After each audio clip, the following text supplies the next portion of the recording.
Sempat viral di media sosial jembatan sentral yang menghubungkan Desa Lubuk Segonang Dusun 2 dengan Desa Muara Kumbang, Kecamatan Kandis. Akhirnya diperbaiki Dinas Pekerjaan Umum dan Penataan Ruang Kabupaten Ogan Ilir.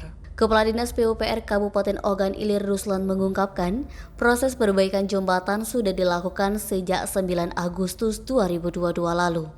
Lebih kurang beralasan pekerja berjibaku memperbaiki jembatan yang sudah dibangun sejak 2009 lalu tersebut.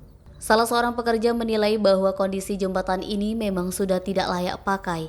Apabila tidak segera diperbaiki, cepat atau lambat akan roboh. Eti, Sumeko TV melaporkan.